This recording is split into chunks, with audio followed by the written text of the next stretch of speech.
High, আমি রেজিয়া। আমার এই ছোট্ট সংসারে তোমাদের অনেক অনেক ওয়েলকাম জানাচ্ছি। বন্ধুরা, তোমরা সবাই কেমন আছো? আশা করি ভালো আছো, আর আমরাও ভালো আছি।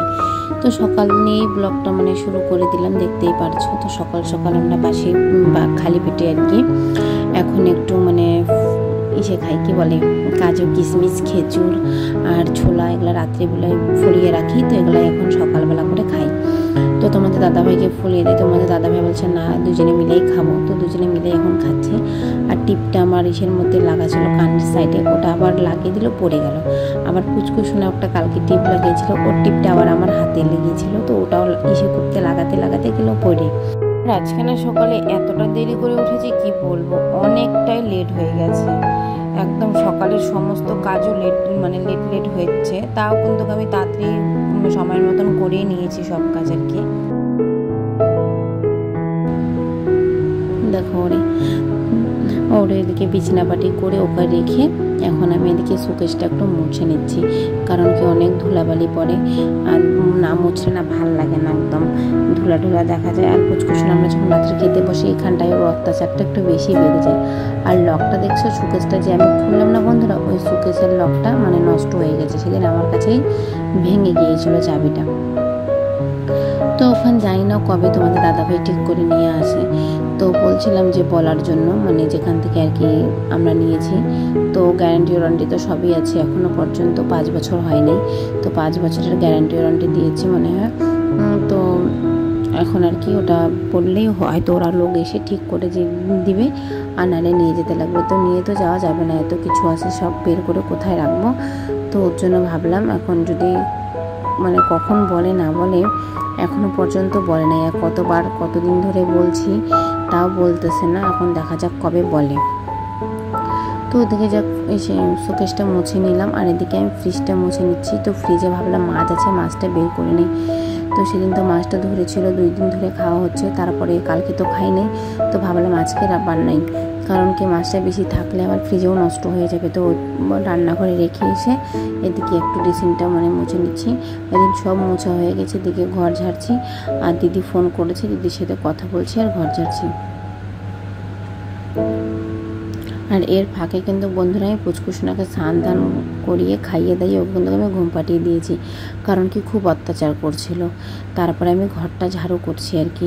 আর এগুলোর রোদ্রে একটু দিয়ে দিই পাপোশগুলো। আর বৃষ্টি হয়েছিল না, একটু ড্যাম হয়ে গেছে।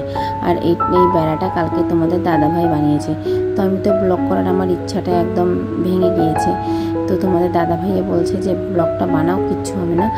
মোবাইলটার মিডিলটা একটু একদম কালো হয়ে গেছে মিডিলটা, আর সাইড দিয়ে না দেখা যাচ্ছে আর কি। ক্যামেরাটার ওখানটাও কালো হয়েছে, কিন্তু এখন এডিটিং করার সময় শুধু মিডিলটার মধ্যে একটু একদম কালো কালো ছাপ হয়ে আছে। তো যা কষ্ট করে করছি, দেখা যাক কবে এখন মোবাইল কিনি না এটা মোবাইলে ঠিক করি। তো যতদিন টাকা হয় না অতদিন তো ঠিক করা সম্ভব না। মিডল ক্লাস ফ্যামিলি, মধ্যবিত্ত ফ্যামিলির এটাই হচ্ছে একটু প্রবলেম। টাকা পয়সার টানাটানি এটাই এভাবেই চলছে আর কি। তো একটা শখ পূর্ণ করি, তো আর একটা শখ ভেঙে যায়, এরকমই হচ্ছে। ওয়াইফাইটা কত কষ্ট করে লাগিয়ে নিলাম, আর এখন আবার মোবাইলটা নষ্ট হয়ে গেল। তো যাক, এদিকে এখন ঘর দুয়ারগুলো ঝেড়ে নিচ্ছি। আর ঘর দুয়ার ঝেড়ে এখন আমি কাপড় টাপড়গুলো ফুলিয়ে রাখবো। কয়েকটা কাপড় বেড়েছে তো কালকের থেকে আর কি, কালকে সন্ধ্যার থেকে বের হয়েছিল। তো ওগুলো কালকে ধুই নেই, তো ভাবলাম সকালবেলা ধুবো। তো এই যে এখন কাপড় টাপড়গুলো ফুলিয়ে রাখবো আর কি। আর এখন নোংরাগুলো তো এই বালতিটার মধ্যে রাখি, একবারে ফেলে দিই বাইরে। তো একটু জল নিয়ে আর কি, সার্ফ টার্ফ নিয়ে যে এখন কাপড়গুলো ফুলিয়ে রাখবো। তো টেইলারে দিয়েছিলাম কাপড়গুলো, টেইলারকে দিয়েছিলাম আর কি। আমার একটা ব্লাউজ ছিল, একটা বালিশের কভার ছিল, আর পুচকুসোনার কাপড় আছে, ব্যাস, আর কিছু নেই এখানটায়। তো এগুলো এখন স্নান করার আগে ধুয়ে মেলে তারপরে আর কি স্নান করবো আমি। তো এই জায়গাটা একটু জল দিয়ে দিলাম। আজকে না ঘরটা মুছবো না, কারণ কি অনেক দেরি হয়েছে। আর দেরি করে উঠো বন্ধুরা, আমি জানো তো টাইম টু টাইম এই গরমের মধ্যে একদম সমস্ত কাজ করে খাওয়া দাওয়াও করে নিয়েছিলাম আমরা আজকে। খুব দেরি করে ওঠা সত্ত্বেও সম্পূর্ণ কাজ টাইমের মধ্যে করেছি। আর এখানে তো প্রচুর গরম, আর টিনের হিট এত ঘরে লাগে না। আর এদিকে না কয়েকটা সানের আগে গন্ধপাতালের পাতাও মানে আমি ছিঁড়ে নিয়ে এসেছি, বড়া খাবো। তোমাদের দাদাভাই আজকে বলেছিল গন্ধ পাতালের পকোড়া করতে, তো ওর মনে হয়েছিল আজকে মানে গন্ধ পাতালের পকোড়া, ডাল ঢাল এগুলো কিছু করতে, ভাজি ঠাজি। কিন্তু আমি ভাবলাম যে মাছটা তো ফ্রিজে ছিল, তো ওর জন্য আর কি রান্না করলাম। তো এসে আবার বলছে কি এত মাছের গন্ধ বের হয়েছে। তো আমি বললাম কি হ্যাঁ মাছের গন্ধ বের হয়েছে, মাছ রান্না করেছি। আর এইদিকে আমি কি করলাম, এইটা অল্প মানে রাখলাম, কারণ কি আমি না আজকে না পন্তা খাবো। কারণ কি আমার কত দিন থেকে ইচ্ছা ছিল পন্তা ভাত খাবার, জানো তো বন্ধুরা, খেতে পাই নাই। পুচকুসোনা তো ছোটো ছিল আর ওর জন্য খাই নাই, তো আজকে খাবো। তো দিদাকে না বলছিলাম, তো দিদা বললো কি যে পুচকুসোনা ছোটো হচ্ছে খাইস না। তো আমি বললাম না দিদা আমার না খুব খেতে ইচ্ছা করছে গো। তো বলছে ঠিক আছে তাহলে খা একটু, তো অল্পই খাবো আর কি। আর এদিকে লঙ্কাগুলো পুড়িয়ে নিচ্ছি। আর বন্ধুরা লঙ্কাগুলো পুড়িয়ে নিচ্ছি। আর কে কে পন্তা খেতে ভালোবাসো প্লিজ একটু কমেন্ট করে বলবা, আমাকে তো খুবই ভালো লাগে। তো দুটা মানে পকোড়া বড়া ভেজে নিব আর কি, আর এগুলা দিয়ে খেয়ে নেবো। আর পেঁয়াজ একটু কেটে নেব।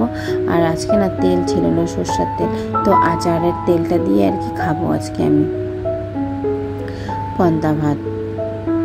তো পেঁয়াজটাও কেটে নিচ্ছি, আর একটা পেঁয়াজ দিয়ে খাবো। আর মানে পন্তা ভাত খেয়েছি তার জন্য ওর গলাটার মধ্যে ঠান্ডা লাগছে নাকি, গলাটার আওয়াজটা না একদম ভার ভার লাগছে আমার। তো এই দেখো আচারের তেলটা দিয়ে এখন খাবো, কারণ কি তেল নাই, সর্ষের তেল, তো রিফাইন তেল দিয়ে তো খাওয়া যাবে না। তো ওর জন্য আর দেখো দুইটা পকোড়া ভেজে নিলাম। এখন আমি চলো খেতে যাই, খেয়ে এসে ভাত হয়ে যাবে, ভাতের মার গালবো। আর এদিকে একটু জল বলছি তেল বসিয়ে দিয়েছি, গরম হবে, মাছটা ভাজবো আর কি। মাছটার বরফটা ছেড়ে গিয়েছে। আর যদি বন্ধুরা আমার প্লিজ যদি কোনো এডিটিংয়ে বা কোনো ভয়েসে আমার ভুল থাকে, ভুল ভ্রান্তি, তাহলে প্লিজ তোমরা একটু ক্ষমা করে দিও। কারণ কি বললাম তো মোবাইলটা নষ্ট, তো এর জন্য একটু কষ্ট করে তোমরা দেখো। যদি কোনো কিছু প্রবলেম হয় তো প্লিজ কমেন্ট করো, আমি কমেন্টে তোমাদের রিপ্লাই দেওয়ার জন্য চেষ্টা করব। আর একটা মানে বন্ধু বলছিল যে আমি ইউটিউব ছেড়ে দেবো। না বন্ধু, ইউটিউব কেন ছাড়বো বলো, এত কষ্ট করে 1 বছর ধরে খাটছি, খেটে যাব। কারণ কি দেখো মোবাইলটা নষ্ট হয়েছে, আজকে না হোক কাল পরশু আমি তো ঠিক করেই নেব, কিন্তু ইউটিউব ছাড়বো না।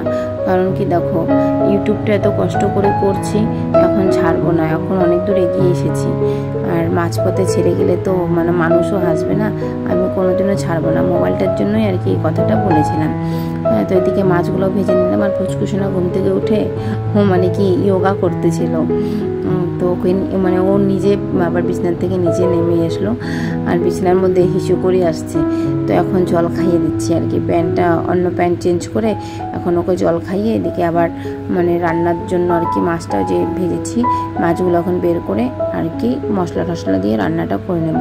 আর মশলা আজকে দিয়ে দিব হচ্ছে সর্ষে ফোড়নে। তো সর্ষেটা দিলে আর কি মানে সর্ষে বলতেছি, মানে সর্ষে আর কি, তো সর্ষেটা দিলে ভালো হয়। তো বাটা দেই নি, সর্ষে বাটা দেই নি, সোমবারে যা বলে সোমবারে দিয়েছি শুধু সর্ষে। কারণ কি সর্ষে বাটা দিলে হচ্ছে তোমার হচ্ছে সেটে সজনা টজনা দিলে বা ডাটা দিলে মাছের মধ্যে, তাইলে সর্ষে বাটা দিলে ভাল লাগে। আর এটা সব মাংসের মশলা দিয়ে আর কি বানিয়ে নিচ্ছি, আর একটা টমেটো দিয়ে দিয়েছি। এদিকে মশলাটা কষিয়েছি, আর এদিকে পুচকুসোনা গা ছাড়ছে না, ও কোলে আসবে, তো ওকে কোলে নিয়ে আর কি রান্নাটা করছি। আর এদিকে গলা শুকিয়ে যাচ্ছে, জলও খাচ্ছি একটু। আর এদিকে না ভাবলাম কি তরকারিটা তো হাওয়া হাওয়া ভাব, তার আগে এদিকে পকোড়াটাও ভেজে নিই, গন্ধ পাতালের বড়াটা। আর পুচকুসোনার তো থেকে থেকে ওর মানে কি বলবো, আমার পিছন এসে এসে অত্যাচার করছে। তো ওর জন্য ভাবলাম কি রান্নাটা তাড়াতাড়ি সেরে নিলে এখন আস্তে আস্তে করে কাজগুলো করা যাবে। গরমের মধ্যে ভাল লাগে না, এত গরম না বন্ধুরা, আর মানে গলাটাও শুকিয়ে যাচ্ছে। ওহো, এখন আমার মনে পড়লো আমি না ফ্রিজ থেকে একদম ঠান্ডা জল খেয়েছি বের করে, তো ওর জন্য হয়তো মনে গলাটা আমার এরকম আওয়াজটা হচ্ছে মনে হচ্ছে এখন। তো প্রচুর ঠান্ডা বললাম না। এদিকে গন্ধ পাতালে বড়া হয়ে গেছে, তো একটু তেল কাটতে দিয়ে দিয়েছিলাম, তেলটা একদম বেশি হয়ে গেছে বড়াটার মধ্যে, তো এক সাইড করে তেলটা রেখে দিলাম। আর এখানে জল ঠল ফেলে পুচকুসোনা বাসনগুলোর দেখো কি অবস্থা করে রেখেছে। এখন এগুলো সব গুছিয়ে নেবো আর কি, গুছিয়ে নিয়ে এটা বস্তাটা আর কি রোদ্রে দিয়ে দেবো। আর বাসনপত্র আছে সব বের করে মাজবো। এদিকে গ্যাস ট্যাস আছে, এগুলো সব মোছামুছি করে আর কি বাসনটা মাজবো। গ্যাসটা এখন মুছে নিচ্ছি, কড়াইটা না পরে মাজবো, এখন আর মাজার ইচ্ছা নাই, মানে একটু পরে মাজবো আর কি। আর এখন এদিকে আমি গ্যাসটা মুছে নিচ্ছি। আর প্রতিদিন তো কড়াইটা মানে মাঝে আর কি বের করে, কিন্তু এখন না ইচ্ছা করছে না, কারণ কি পুচকুসোনা আছে না, খুব অত্যাচার করছে। ও আমার পিছন পিছন কান্না করছে। তো ওকে এখানে চেয়ারের মধ্যে বসে রেখে বাসনগুলো বের করে নিলাম, কিন্তু খুব জ্বালাচ্ছে, এক ফোঁটা বাসন মাজতে দেবে না। 2টা থাল মাজবো, তার মধ্যেই দেখবা ও উঠে একদম দৌড় মানে, জানো তো বন্ধুরা। তো আমার গন্ধপাতালের বড়ার জন্য অনেক বন্ধুরা আমাকে কমেন্ট করেছে, খুব ভাল লাগে হ্যাঁ ওদেরকে খেতে। কিন্তু হ্যাঁ সত্যি কথা বন্ধুরা, এই গন্ধপাতালের বড়া যে খাবে না, মানে কি বলবো, মানে সব দিক দিয়ে প্রবলেম মানে সলভ হয়, জানো তো। পেটের দিক দিয়ে অনেক উপকার করে, জানেন তো।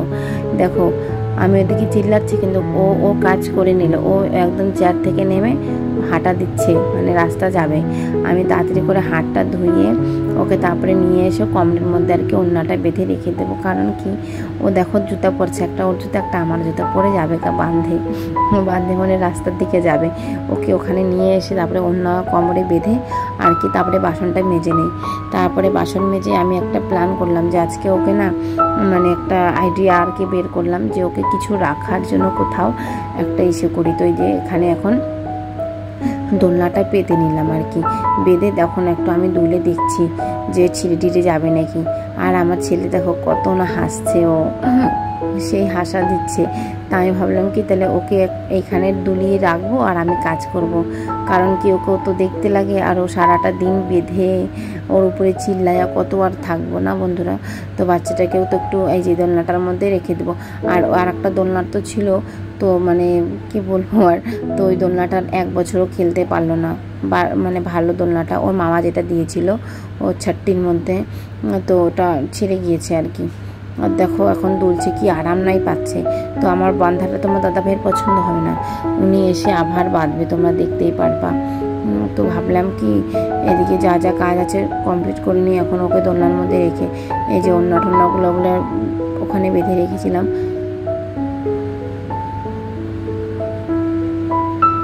ওইটা সরিয়ে নিই। আর একটা বিষয় করছি যে কেমন ঝুলিয়ে গেছে, তাও একটা কাপড় এনে আর কি এখানটায় ভালো করে টান টান করে বেঁধে দেবো।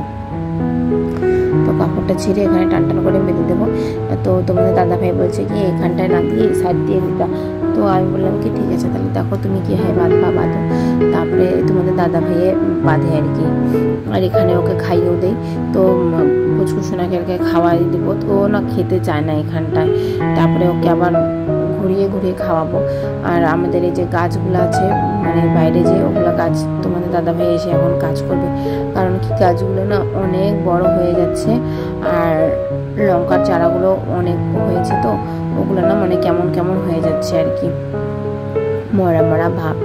তো ওর জন্য আর কি গাছগুলো ঠিক করবে। আর এদিকে চলে আসলো, এখন দোলনাটা ঠিক করে দিবে। দেখো তো আমার বাঁধাটা বললাম না পছন্দ হয় না, তো নিজের হাতেই বাঁধবে আর কি। আর ও থাকছেই না এখন দোলনাটার মধ্যে, তোমাদের দাদাভাই যে কেমন করে বেঁধে দিল, আর থাকতে চাচ্ছে না দোলনাটাতে। তো আমি ওখানে খাওয়াবো, ও এখন নামবে। কারণ কি তোমাদের দাদাভাই যে ওখানটায় দেখো গাছগুলো ঠিক করছে, ও এখন ওখানে যাবে। ওর মানে এটা জানো তো বন্ধুরা, মানে ওর পাপাকে এখন ছাড়তেই চায় না। ওর মানে টোটোটার মধ্যে খালি ঘুরবে ও, এত জানো। আজকে তো কি হয়েছে, দুপুরবেলা তো খাওয়া দাওয়া করতে আমাদের দাদাভাই যাচ্ছে, পরে আমাদেরকেও নিয়ে আর কি আমাকে আর ওকে নিয়ে ঘুরছে, একটু ঘুরে তারপরে এসে তারপরে গিয়েছে। মানে এত কান্না করছিল কি বলবো। আর এদিকে গাছগুলো লাগাচ্ছে না, কি ভালো লাগছে দেখো গাছগুলো। আর দেখো বন্ধুরা, আমি বলবো অনেকজন বলে গোসল বলবা, কিন্তু দেখো আমি তো বলছি তোমাদেরকে যে আমি যে জায়গায় থাকি এখানে সব মানে আশেপাশে সব হিন্দু, আর আমরাই শুধু একটা বাড়ি মুসলিম। তো এদের সাথে থাকতে না এখন আর মুখে আসে না। তো বন্ধুরা ভিডিওটা আমি এখানেই শেষ করব। তোমাদের দাদাভাই এখন স্নান করে আসবে, আর আমরা খাওয়া দাওয়া করে নেব। তো ভিডিওটা এখানেই শেষ করছি। যদি ভালো লাগে লাইক শেয়ার সাবস্ক্রাইব করে পাশেই থেকো। কালকে একটা নতুন ব্লগ নিয়ে আসছি। সবাই সুস্থ